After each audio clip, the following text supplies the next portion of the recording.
talk about going to the cause of issues, whereas staying on the surface, like you talk about Western teachers like Tony Robbins and so many others that are there, they're talking about how to achieve goals, how to, fulfill your dreams. And this has been the big sell for people all this time, whether you look at the books like The Secret, or you look at any of these, actually any of the teachers that you have today, talking of whether they talk about the subconscious mind or whatever, it is primarily based on two things. You're sick, and can you heal yourself? Number one. Number two, you want to make money, and how can you best make it? And I'm saying, no, you're missing the point. You're missing the point entirely. Why are you wanting to make money? I'm not saying we don't need money, but why this constant drive to have more and more and more? Have money. If it comes to you, have plenty. But this teaching that you should have more, that somehow you are inadequate if you don't have enough, or somehow that's the goal of life, that's where I disagree. Right. Okay? Right. This definition of you being successful because you have a lot of money. I've grown up with that. And I've rebelled against that since I was 13 years old. I've said to family and people, like, no, I don't want to be like you people, because I can see that whatever you have, whatever you're striving for, you will die and leave it all behind. And they looked at me like I was crazy or something. But I was like, no, this is the reality. And then it's true. I still believe that. I'm not for or against money. It's not, my point is, that's not the point of life. Why, if you have money, what is it that you will actually achieve? So for a lot of people, it is safety, security, happiness, all of that. But studies have shown very clearly that beyond a certain level, say about 70, 75,000 a year I think it's for a family, there's no difference in the level of safety, security, happiness, or any of that beyond a certain level, once your survival needs are taken care of. I would go so far as to say that then after that, there comes a point where you're chasing a fool's paradise, right? You're just chasing a dream that doesn't lead anywhere. It's like trying to find the pot at the end of the rainbow, pot of gold at the end of the rainbow, right? And there is no pot of gold at the end of the rainbow. It's just the end of the rainbow. And in fact, you can't even find where is the end of that rainbow. And it's just that I'm not saying that the opposite is true. It's that neither are true. Survival is there, yes, but why are people even struggling to survive? And that's a really key question. You see animals, you see birds, they survive for the next meal. That's it. They'll hunt, they'll kill, they'll do whatever. They'll have their next meal and then they're done, right? They're not looking for the future. They're not saving for their children or grandchildren. They're not trying to invest for old age and retirement. That'll come. When it comes, we'll deal with it. That's how nature is. And that's how all the great spiritual teachers have taught. Christ said the same thing. You see the birds in the trees. They neither sow, neither do they reap into barns. Yet your heavenly Father provided for them. Are you not much better than they? And that's the question we've got to ask ourselves. If we think we're so advanced as human beings, why are we struggling? Why aren't we really enjoying our life? Why aren't we really living, connecting? Do we even know what living is? Right? Is it about getting drunk? Is it about getting laid? Is it about what is living? And that's a question I'd like to throw to all of you. What do you think is the purpose of your life? Could I answer? Sure. I want to give Anybody. anyone else. Okay. Okay. I don't want, you can always say no if I'm talking too much. All So, right. but I studied under a brilliant man who's a wizard for a few years. And I like what he said. He said the purpose of existence itself is the evolution of different, of all life forms into higher and greater levels of consciousness. Mm. That's how he defined it. It's just this sort of ongoing karmic journey, gathering more and more knowledge, becoming more and more of who you are. I thought that was a pretty good one. Okay. Yeah. I'll share with you some more on that, on those lines, but it's pretty right on. Who else? Anybody else have some insight on that? We got here, let's see who else is here. We've got Himanshu, we've got Rima's just stepped away. Craig, hi. Your thoughts?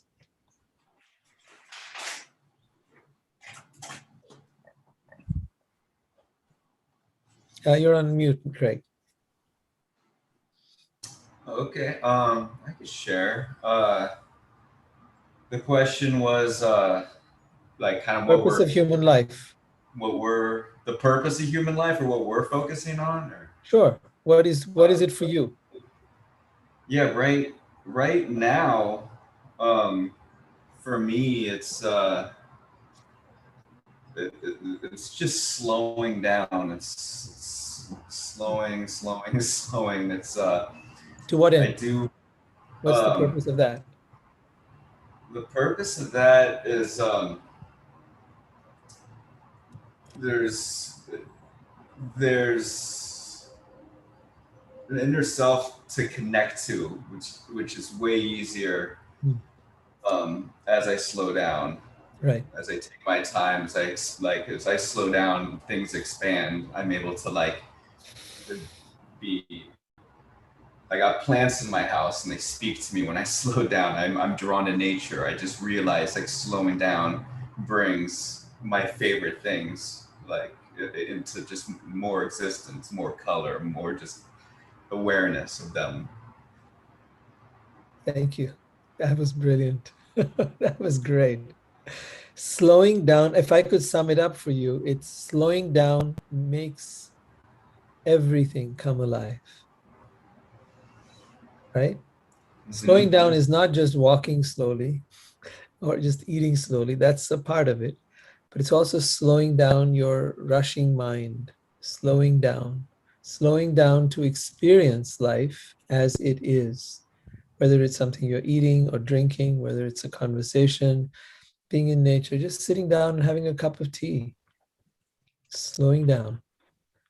Love it. Thank you so much. That is words of the wise. Thank you. And I know that's something you're living through and experiencing. Himanshu, sounds like you've got something you'd like to say. Yeah. So my purpose of life is to accelerate to the highest. I do not know what highest is, but that's what I want. Okay. And what is how do you choose to get there? how do I choose to get there? Based on circumstances and the resources what I have available. Mm-hmm. That's step number one on the ladder. Next one is diving deep inside with my conscious and going with the flow. But how does accelerate work with going with the flow? Very good question. How do I accelerate with the going with the flow? Yeah, you can accelerate going with the flow, because when you allow yourself to let go and with the things which are restricting in your growth, and then with the flow, like wherever it takes, which is infinite, it's sky's the limit there. Then you can go as high as possible in the life, But what can you do here and now to go high without a substance? Everything is a substance, actually. Like it kind of confuses me sometimes when people say substance. I mean, I understand what it means, but everything is a substance. Even I breathe in and breathe out, it's also a substance, True. Fair but enough. Yes. From here now is I'm here to learn and grow from each one of you, and I'm open and I'm here to grow. Okay. All right. All right, let me address the issue. We talked about abundance, and I think this is something that I came to me today as I was speaking with someone, so I wrote it down. In normal human terms, abundance is a survival mechanism designed to make sure that you always have enough. So it's part of our natural instinct to try to survive, to try to have all that we need. To that end, you may accumulate and keep chasing money for the rest of your life. It can also be a way to prove your worth and value in society. So two purposes, survival and your worth and value, your ego. That's why I call it an egoic pursuit. There is another kind of abundance, and that is what the Bhagavad Gita is actually talking about. And I've referred to this right here as self-actualized abundance. It's a state of mind, a trust in the universe or God, a feeling that I am safe and cared for and supported regardless of circumstances, a feeling that I am enough and that whatever I have is enough. Instead of wanting to grab, hoard, and prove, the attitude is to do things for the pleasure of doing them, with a focus of contributing and giving. One, which is the egoic one, is a means to an end, and the other is an end in itself. So I don't know if you've caught all of that, but the difference is huge. In one, it's a never-ending pursuit of more. There's never enough. And in the other, you start from the idea that I have enough, I am taken care of. In the egoic side, I'm always fearful. I don't have enough. I have to accumulate more. I have to hoard more. I have to prove my worth. On the self-actualized abundance, it's about knowing that I am enough. I don't need to prove anything. I am worthy and complete in myself. And now from here, what can I give? How can I serve? How can I support? How can I contribute? So one starts from emptiness, the other starts from completeness. Very different. One starts with, I am empty, I need to get more and more and more. The other starts from, I am abundant, I am wealthy right here, even if I have nothing. It's a beautiful Sanskrit poem, which is not actually Urdu. Vava moj fakira di, kade te khavan chela chabila, kade te khir ahira di, which means that the joy of someone who is self-realized is such that whether they have just leftover remnants of thrown away food to eat, right? Or they have a beautiful banquet, a meal cooked especially with wonderful flavors and so on. Either way, they're happy. Whether they live out on the street or they live in a palace, it's the same to them.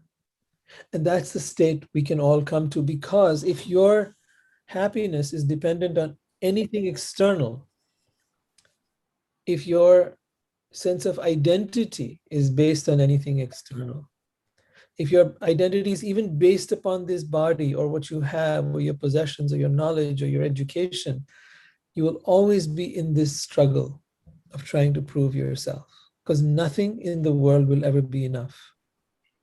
But when you come here within yourself, there's nothing left to prove. Nothing. It's like, I'll tell you one thing. Someone is dating, right? They want to show their best foot. They want to show themselves to be wonderful. They put on their best clothes, they put on their best everything, and they're trying to be funny and witty and everything else. But when you truly love someone, you can be yourself. You can relax. You can allow, you're loved for who you are. And that's where we want to arrive. That's what coming home is. And that's about coming home to yourself. You want to be in a place where you are enough to yourself. And nothing needs to be done. Nothing needs to be proven. Nothing can bring you down and nothing can bring you up. I struggle with this, Rohit. Huh? I struggle with this. I really do. I mean, the closest I've found myself in this adult life to being able to be in the moment and feeling like I'm serving is by virtue of doing what I trained for so many years to do, right? Had I not trained for all those years, I wouldn't be able to be in that moment now where I could serve as on this earth what is my highest self. And in Right. order to put in all those years, I had to not be in the moment for all that time. Yes, of course. You were training, you were learning, you were had to be really focused on that. Education. I was not thinking that I was enough as I was, as the untrained medical Yes. student that I wasn't enough. I was striving for more.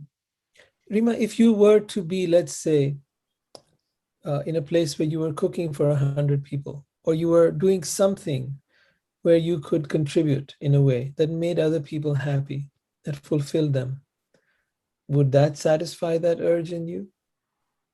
If the training was that was all you had, that let's say it wasn't the medical profession like you're in right now, Yeah. but you were there serving and contributing to other people, making them happy, and you saw them day after day. Maybe you were cooking in a kitchen and you served 100 people who lived in a ashram, a resort, or whatever else, right? Or even a soup kitchen for that matter. Would that give you a sense of fulfillment and happiness?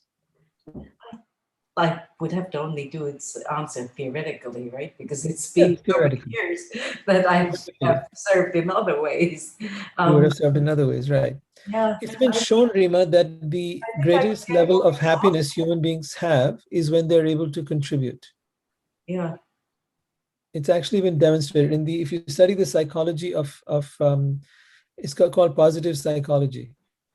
And if you study the work they've done there, they've found that the greatest levels of satisfaction came from people who were serving or contributing to others' lives. And that's what you're doing. You're using the training that you got to serve and support others. And that's a great blessing to be able to do that. In any way, you could be a business person in doing that, providing a good service or a good product, right? You could be someone who is helping people one-on-one, like a healer.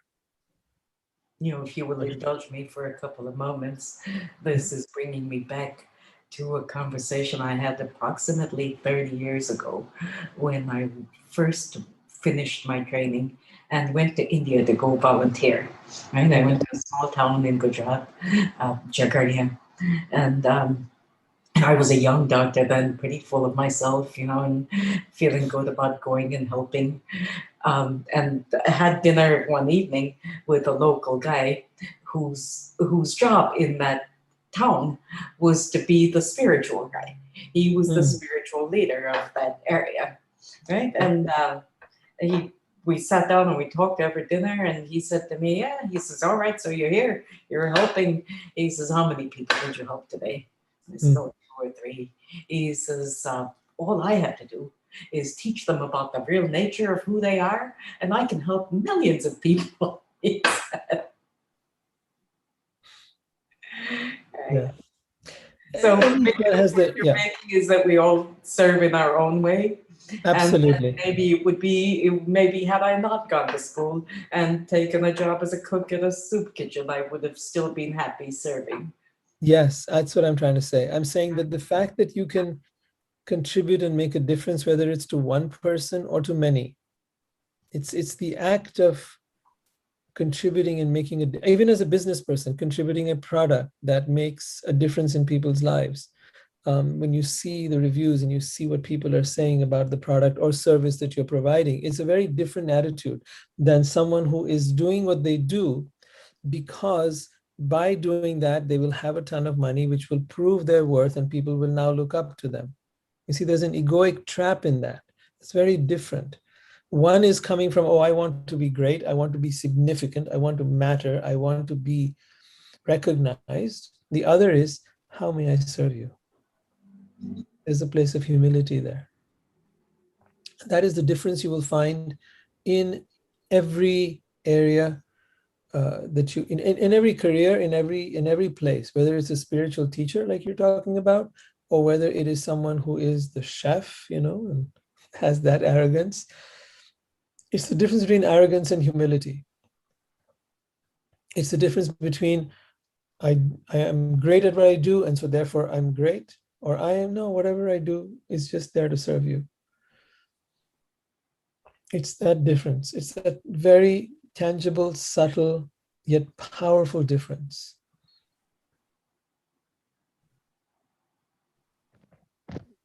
I mean, I have people, appreciate what I'm doing, but I'm like, okay, I'm just sharing what I learned along the way.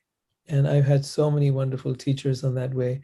And I've had so many incredible experiences along the way. Life has basically beat the heck out of me. So it's taught me sometimes the easy way and sometimes the hard way, sometimes through teachers and sometimes through tears. But ultimately you have to come to the end of it all and say, my significance is not my worth. My insignificance is my worth. My greatness is not my worth. My humility is my worth. See, there's a huge difference in that. My kindness is what matters, not my arrogance and my control of the world and how much I can dominate people and situations. No, that kind of stuff will only lead to a big crash in a person's life, because they'll come to the end of that road and find out there's nothing there. The dreams they had, the goals they set, didn't lead anywhere. That's what Christ meant when he said, the meek shall inherit the earth. Exactly. So what does that inherit the earth mean? It's not about that they will become the conquerors of the world. They will walk like kings on this world. You will walk like kings means you will feel abundant regardless of what you have or don't have. It is humility that brings you there, meekness that brings you there, gentleness that brings you there. It has been looked down upon, it has been frowned upon. In our society today, those qualities are looked down upon. The person who is confident, who speaks with great, as if they know everything and are right, and what they have to say is, this is the way, they're looked up to. And the person who is, okay, I respect you, I honor your views, and bows to your opinion, they're looked down upon. Oh, this person is just what's the term they use? A doormat or a pushover. We have so many words for that. I told someone once, I said, one of the best ways to stop a conflict with someone is just tell them you're right. And he said, oh my God, you can't do that. They'll just walk all over you. And I said, try it. You'll see the conflict will go away, because all people want is to be right. It's their ego that's in the game, right? And the moment you tell them they're right, because they do think they're right, and then nothing you're going to say is going to make them think otherwise, right? Unless, of course, you tell them they're right, and then they might stop to listen to you, and then they might realize they're actually not right. But maybe you're both not right. Who knows? In the end, no one knows who's right and who's wrong. Hanji Himanshu.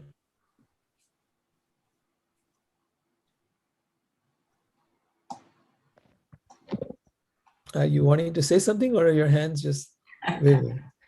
No, he's Unmute. Sorry. Thanks for teaching all this, because I've been talking about the abundance since morning with all my friends and some of the coaches.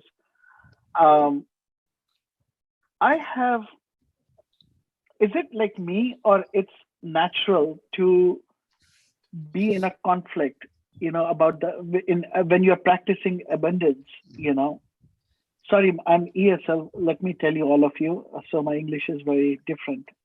So when you're practicing abundance, what I find myself is at times I am stuck with the responsibility word, So that's where I got a little bit confused, like, okay, should I pick this or that? So how do you practice real abundance, if you want, what I is can your give you the understanding? example. Huh? I didn't understand your analogy. You're comparing abundance to responsibility. How did you link those two? So what I'm understanding from everybody is abundance is like, no matter what, you have something or not, you remain yourself happy. right? Whether you have enough, this much, or you have that much money, or you have this much food or this much food, Hmm. But when you have the responsibility towards the life, like paying your bills, taking care of your children, your spouse, your mother, father, brother, XYZ. When I talk about responsibilities, means you have to pay the money. So when you are making this much and you're practicing abundance and you have responsibility of this much, how do you balance yourself and continue to thrive? Okay. That's what Great question, Himanshu. Thank you.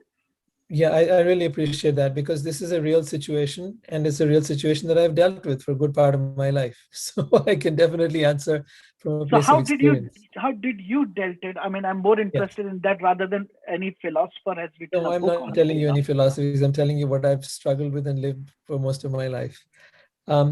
What I found is this, Himanshu, that um, abundance, firstly, is a state of mind. It has nothing to do with your external world. I've seen this with the wealthiest of people, and I've learned it from them, that they will tell you that when it comes to money, no problem. I can have money. Money is there to be grabbed. Like when you grow up in a middle class family, they would tell you, hey, what do you think? Money grows on trees or what? But wealthy people actually feel that money grows on trees, meaning to say that it's there for the grabbing. It's there to be taken, that there is an abundance of it around. Okay. So I've learned from these people that there is a different attitude. Now, I've also learned it from a spiritual perspective. What does it really mean? Because literally speaking, if I was to look at it, nobody's throwing money out on the streets. So it isn't like that. It's a feeling you have in your heart. It's a feeling you carry within you. One feeling is, I am alone in this world, and I have to struggle, and I have to survive, and I have to somehow make my way. And this is the average person's thinking. And therefore, so it is, they struggle. But what I've also seen is that if you adopt a different thinking, either because you're just, I don't know, born that way and you have this kind of thinking because you're uh, perhaps past karma or past life or something like that, that you have that way. I didn't have it from any past karma, so I wasn't thinking that way. I had to adopt a very different way of thinking. I learned it from life. I learned to first connect with the energy of life, just being in nature, feeling that presence of the warm sunshine, the air, feeling the feeling of that water in the ocean or the lake or the river, feeling nature around me. I began to feel there is an energy here, and that in this energy, I am safe. This energy is God. This God is taking care of me, giving me air to breathe, giving me taking care of my needs are taken care of. It's just a thought. It's only a thought, nothing else. The wealthy person has a different thought, that money is there for grabbing and you'll get plenty of it. But for me, it had to go this way, that this energy is everywhere, this God is everywhere, and this God is taking care of me. I don't know how, I don't know why. It's not about me being deserving. It's not because I'm a good person, but it's just the way things are. And from that place, I began to fill myself up by being in nature with this energy. And I began to feel very abundant inside. So much so that I remember telling my parents one day that I'm the richest person I know. I was broke at the time. I didn't have any money. I had just walked out of my business. I had walked out of my home. I really didn't have anything. I'd come to live with my parents for, it was 3 or 4 months. Then I got back on my feet again. But I was in that moment beginning to feel this charging up starting to happen out of nowhere. Now, I learned in that if you come from a place of lack and survival, you will be in a very stressed, tense, anxious, fearful way of living your life. If you come from a place of being filled and of trust, then you will still have to do the same amount of work, but you will go through life more smoothly. And more will come to you, and more will come to you, and more will come to you. And maybe if it doesn't, at least you'll go through life very smoothly. There were times in my life where it was very slow, the buildup of financial safety and security. There was a time where I was here in America in 2012 and money just ran out completely. I thought I came with enough. I thought I came with plenty, but It wasn't. And by the time I got a few things settled in, I found myself with nothing, not enough to pay the bills. And so I ended up living on somebody's property in a tent for 3 to 4 months, and wrote a book during that time, Loving Soulfully. So I learned in all of that to trust that I will be taken care of. This one thought was always there: I will be taken care of somehow, for no reason. Okay. And I urge you to try to adopt this idea that it's not about, don't compare yourself to people who have tons of money, because that'll just leave you feeling unsatisfied. And it's this mirage kind of thing that everyone is running after. It's set us all up to feel like we're failures. But find the abundance here and now in yourself, in life, because you will find that in that abundance, you will There is the find God. energy. It's that There is energy. the That energy. energy is God. So when you have, And that energy attracts, everywhere, the energy, it takes care of the things itself. everything. It always happens with me, but I was just curious, like people who are struggling, and you Yeah. tell them like to practice or identify is abundance, they're going to kick your ass. You know, they're going to say, "What are you talking about?" I'm not talking about you, but in general, you know. But it's hard. I mean, to practice that, you know, is there a way you can have a guide for everybody, or maybe, you know, we all can share with people, you know, how to practice? I would say the simple thing is to tell yourself, I'm safe, I'm taken care of, that life or God or the universe will take care of me. Start there. Because if you feel you are unsupported, you will struggle. There is no need to struggle. Just at least stop the struggling part. Stop the sense of panic. And my bills will be, so even in the months after that, this time I described to you, money would sometimes be less, sometimes it would be more, sometimes it would be less. There were times it would be not enough to pay the bills. I was like, okay, how am I going to do this now? And I had to keep reminding myself, it's going to be okay. You're going to be taken care of. Everything is fine. Money will come. Don't worry. So I would talk to myself like that. And that reassuring, that scared part of me really helped. Okay. It does. And then It does. gradually things It does stabilized. happen. Yeah. So I think it's really important that we develop an attitude of understanding that, yes, at the survival level, we need to reassure ourselves, our ego, our psyche is getting all freaked out. But at a more spiritual level, we need to also cultivate a feeling that goes beyond the world. We have to look beyond the world. So whether this is about love or whether this is about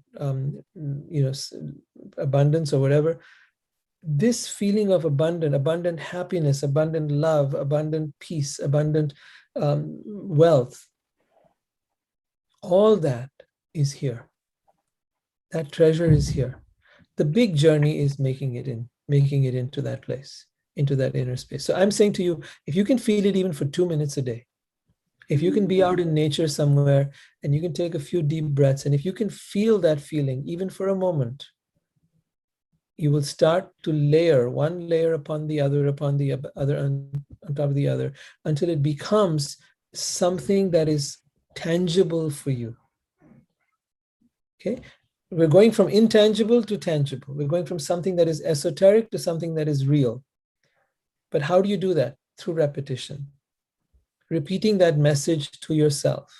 I'm safe. I'm taken care of. God, the universe is providing for me. I'm in good hands. No matter that the bills are not okay right now, or I'm not able to pay, I'll pay the minimums if I have to this month, but there will be more. Just watch, there will be more. There will be plenty. I'm taken care of. And then I saw in my own journey that as I kept saying that and reassuring myself, things got better and better and better. Not because I did some great strategies, but just that's that inner feeling. So I just ask you to do that. So that's why I wrote here today. Self-actualized abundance is a state of mind, a trust in the universe, a feeling that I am safe and cared for and supported, regardless of circumstances. A feeling that I am enough and whatever I have is enough. Instead of wanting to grab and hoard and prove, the attitude is to do things for the pleasure of doing them. And this is a key piece I would say here. Do things that make you feel inspired and make you feel good. That energy will rub off on people. They will want to, like if you enjoy, like you do massage, if you people enjoy your company, they feel that you enjoy your work and that you really care, they will want to come back to you. They will feel your heart in your work. If Rima is there with her patients and she puts her heart into her work, her patients will want, they'll seek her out. They'll say, I want that lady. She was so kind. She was so caring. She was so loving with me. I want her. Can you please make sure she's my doctor? Right? So likewise, for whatever your service or product might be, if you put your heart there, people will feel it and they'll come back to you for more and your abundance will grow from. So the attitude is to do things for the pleasure of doing it and with a focus on contributing and giving. That's the idea. Thank you. All right, let's come back to Bhagavad Gita here. Actually, we didn't even start today, but we were Sorry talking about about what is my here. question. I'm No so sorry. problem. Thank No, you, no, but no need to bother. Thank you for your questions. So in chapter 5, text number 16, Krishna is saying, when one is enlightened with the knowledge by which nescience is destroyed, then his knowledge reveals everything as the sun lights up everything in the daytime. So you see, a lot of people talk of enlightenment these days. And they think enlightenment is some mystical thing that's going to happen to them. They're going to see some lights and colors. They're going to have this great mystical experience. Krishna never talks about it like that. Never. He does talk about very tangible symptoms. So he says here that when one is enlightened with the knowledge by which nescience or darkness or ignorance is destroyed, then this knowledge reveals everything as the sun lights up everything in the daytime. So in the nighttime, we're not able to see things as they are, right? The darkness, the absence of light covers everything. So we're not able to see where the table is or where the chair is, and we stumble over things and we fall, we get hurt. The same thing can be said about someone who is unenlightened, unawake, is that they're living in the darkness. So they are stumbling on things, they are getting hurt, they are suffering. But the moment there is light there, enlightened, that means that there is light there. You've shone a light on what is going on in life. Then from that moment onwards, you're able to navigate your way in this world. And instead of suffering, you're now enjoying the journey. So if you are struggling, if you are suffering, if you are finding yourself getting hurt again and again, check in. Am I living in ignorance or darkness? Do I need to up my level of spiritual awareness? Because it is awareness, eventually, consciousness, that lights up. That is the light. That brings light to everything. You begin to see things more clearly. The things that used to hurt me at one time don't hurt me now. The things that would irritate me don't irritate me now. That's the difference. That the growth that you make is measurable. It's tangible. You can see the results. Does it mean I never go there? No, there's no nevers. There'll be times I'll fall back into an old pattern. There'll be times I'll see for a moment it'll come up and then stop. No, we don't do this. But we're all fallible. We're all flawed. We need to start from there.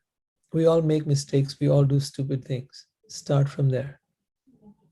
Right? Enlightenment doesn't mean you've become perfect. Enlightenment simply means you woke up and you're now seeing things as they are. So where earlier, I remember if I made a mistake, I would want to defend myself and argue and try to be right. Now, for the most part, my instinct is still there. The ego still wants to defend. It's not gone away. But I know that the ego is wrong. I know that there is nothing to argue. I know there is nothing to fight. And it is very easy to say, I'm sorry, I messed up. Right? So those are the changes that occur as you go on this path. And there comes a time where he says that knowledge reveals everything as the sun lights up everything in the daytime.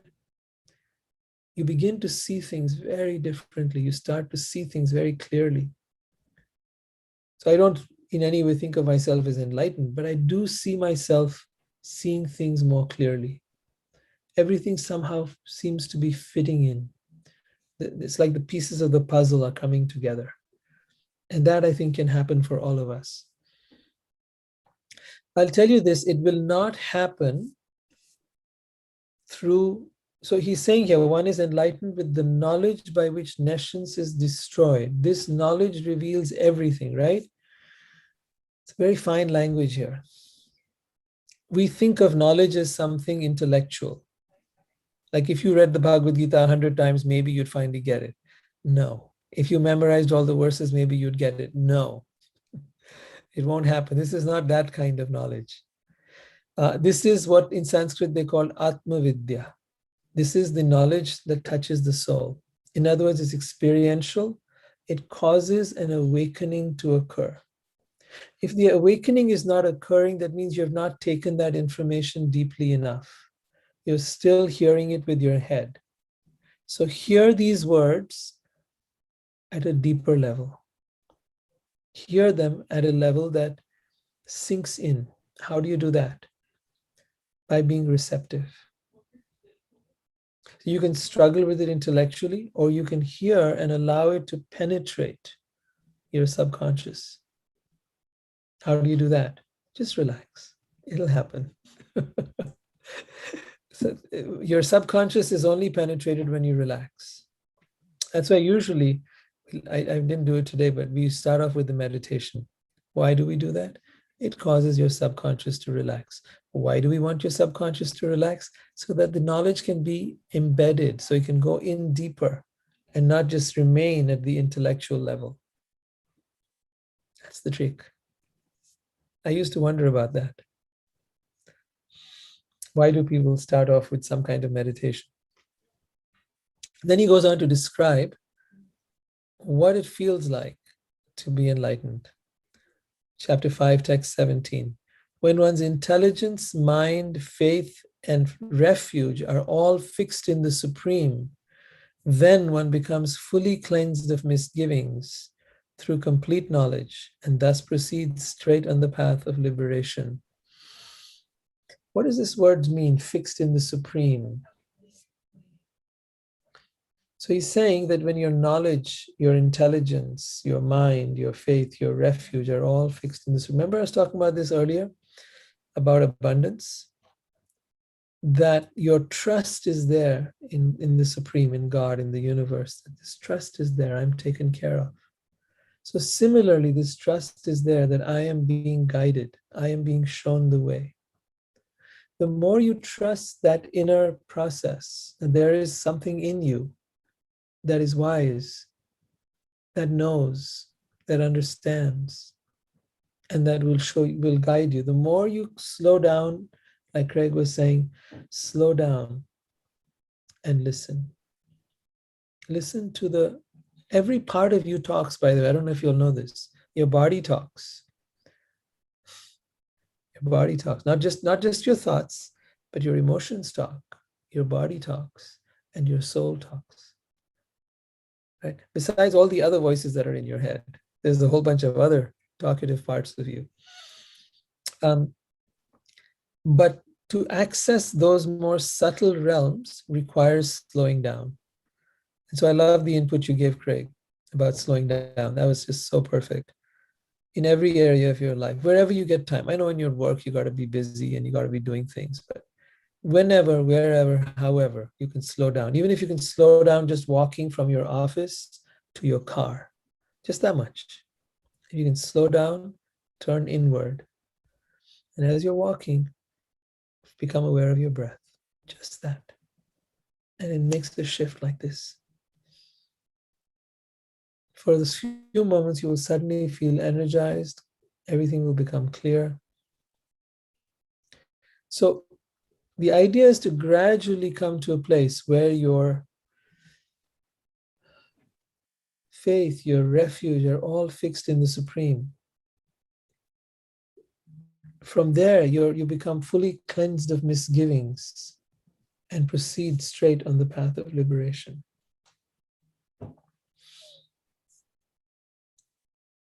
What are the misgivings? What are the misgivings we all have about ourselves, about spirituality, about life, about people? What are the misgivings? Who knows? What are the false ideas we all develop along the way? I would say just monkey mind. Monkey mind's gonna throw it all. It's Whatever. going to throw a monkey wrench. Monkey wrench. A monkey wrench in the monkey mind. But, you know, it's important to understand the tricks the mind is playing. One of the biggest tricks is it's constantly trying to interpret things. It's trying to understand things. What does this mean? Why did he do that? It's constantly trying to tell you what things mean. And if you really want to get free of that mind and its process, stop believing it. Stop believing. And start listening to a deeper wisdom that lies within you. It's there in all of us. It's not unique to any one person. It's there in everybody. And it takes that quieting. So I used to do this thing I told you about, walking from my office to the car. That used to be my moment of meditation. It took 2 or 3 minutes, but still moments like that throughout the day. A little lunch break, that was my moment, right? I got 10 minutes outside of having a meal or eating something. There was 10 more minutes. I could go for a little walk. And in that moment again. So if you can steal moments out of your day like that, you'll find again that you're coming home to yourself. And in that time, no thought, just breathing. Breathe, come into your body, be aware of this. Gradually, you'll find that this part of you, as you start to develop more trust with it, more faith in it, it will clear up your thinking. The misgivings will go away. The misgivings are the stuff you believe about life is hard, people are out to get me, all these kind of beliefs that we have. You know, I'm going to have to struggle. Whatever your beliefs are, will just start to clear up. Why? Because the soul doesn't have such beliefs. They were all made up by your mind and by society. And gradually you come to this place where there are no beliefs of any kind. Neither the belief in, like, this is the beauty of Eastern spirituality, whether it's India, whether you talk about Hinduism, Buddhism, Sikhism, any of these others that are there. They're experiential. They're not about believing something. That's the tricky part. When it comes to belief, we can all believe something different and we will disagree with each other, right? If you look at a Christian, you look at a Muslim, you look at a Jew, they're all coming from the Abrahamic religions, yet they all disagree with each other. You look at, then of course they'll disagree with Hinduism and Buddhism. And although there is so much in common, they refuse to see the commonality. They want to see only the difference, right? Christian person will say, well, I don't believe in reincarnation, and therefore everything you're saying must be wrong. I said, you're not looking at the 100 things that are right. You're looking at the one thing you disagree with, which maybe wasn't taught in your system. But that's why belief is such a dangerous thing. We can believe something and we can be brainwashed by our belief. We can be manipulated. We can be taken advantage of. So the Eastern system doesn't ask you to believe. It asks you to experience. It asks you to have a direct experience so that then whatever belief you will have will be based on that. And you will know that each person is likely to have a different experience and you'll respect their unique experience, knowing that no two people are the same. It's a radically different way of doing things. Could I ask a question? Sure. Oh, okay. Show us your face, George. I'm sorry? Put on your camera if you don't mind. At least while I could turn it on. It's just my glasses broke and I got tape on them and I look even uglier. I look even uglier than usual. Okay. All right. Yeah. So here's the question though, is see, like a lot of these things sort of a lot of these teachings at one level would appear to contradict each other. And I know they're transcended at higher levels, but here's the thing I'm wrestling with right now is just the fact that, so I've had like many supernatural encounters. However, so that's experiential. However, like my life in many ways is completely irrational. It's led by the spirit in a lot of ways. And if I Mhm. try to explain it to the average person, they might think I wasn't all there, you know? So the thing is because of my supernatural encounters, like uh, I uh, I have extreme faith that I'm being led by the universe, extreme faith, and a lot of synchronicities show up as well. But here's the verse that I want to reconcile to what you just said. The verse it comes from the Bible. It says, "Without faith, it's impossible to please God." So the whole Christians, they're all into like, because I come out of that background, other faiths as well. They're in a lot of Christians I know, like they haven't had any like supernatural encounters. They just kind of like believe based on faith, but it's a faith that's not born out of experience like my own. So how would you reconcile the idea of faith into what you just said, reconciling that with the requirement for experience? Because if there's experience, then there's no need for faith. That would be Exactly. sort of Exactly. that's kind of what I'd like to look at here. Yeah. Yeah, exactly. For example, if you were to ask me, do I have, faith? Do I believe in sunsets? It would be a ridiculous question. I've seen them. So I don't need to Right. have faith in sunsets because I've seen it. It was there but you could ask me, do I have faith in Santa Claus? Do I believe in Santa Claus? That might be a question to ask, and because I've never seen Santa Claus, never seen an actual Santa Claus. I've seen lots of folks dressed up as Santa Claus, but never seen an actual Santa Claus. So um, I think that there's two ways to approach this. You start off with faith and you hope to have an experience, which very few people do, or you start off with experience and based on your experience, you now have faith. It's a very different thing. One is, okay, let me try to give you the explanation here. When the faith is not grounded in experience, it can be easily manipulated by anyone.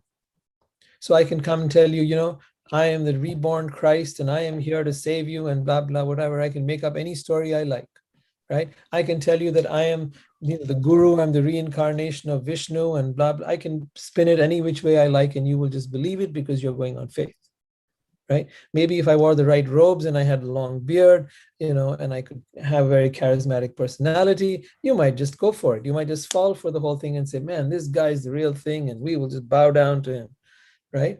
I said, bullshit. I'm not playing that game, right? Instead, I say to you, have a direct experience, because when your faith is based on experience, there actually is no need of faith, like you said, George.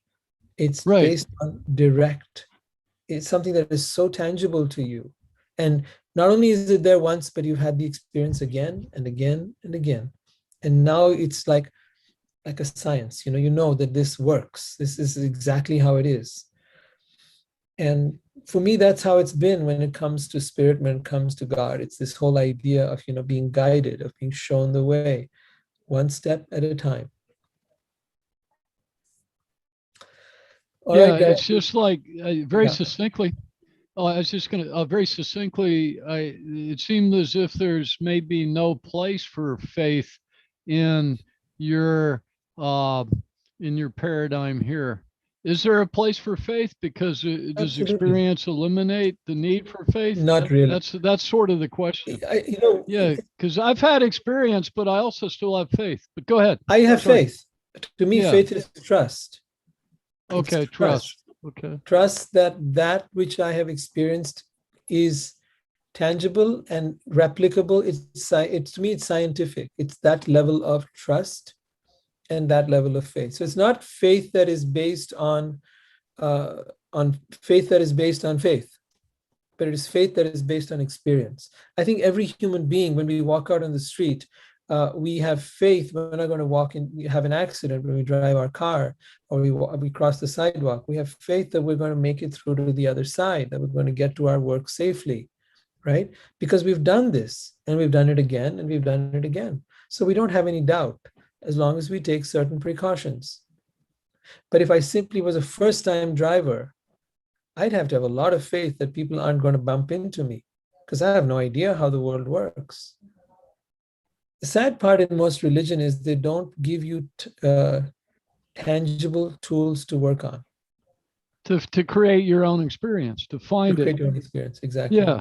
Yeah. Here I'm telling you, but you know, the point is, it's a very hard thing to do when we're talking about intangibles, right? When I tell you, take a deep breath and come here within your body and feel what lies here within you. That's an experiential thing that I cannot make it happen for you, right?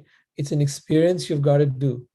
You got to enact, you got to practice it, see for yourself, meditate. Any kind of meditation, doesn't matter what it is, will take you there. In fact, any kind of exercise will take you there. Anything where you are in the moment will take you there. Being in nature will take you there. Now, when you are there, notice what that there is. How does it feel? Even if you're just in nature looking at some plants, how does it feel? That feeling, where is it coming from? If it's peace, if it is gentle, if it is kind, if there's an energy that you can feel of that kind, where is it coming? Have a direct experience. Then you'll know what I'm talking about. Otherwise, what I'm talking about will seem like Greek and it's like going right over your head. Right. It's just right? Dogma. Yeah. Yeah, it'll just be dogma or something. Yeah. It'll seem like this intangible thing. What is he talking about? Anyways, we got to end here. There's people who are ready for the next meetup that is about to start. So I'll end over here with Bhagavad Gita. And as soon as we end, we're going to hang up and use the same link, come back in again, and we'll start loving soulfully. So I'll see you guys next week. Take care. Thank you. Bye. Thanks, Fred. Good night. Thanks for having me.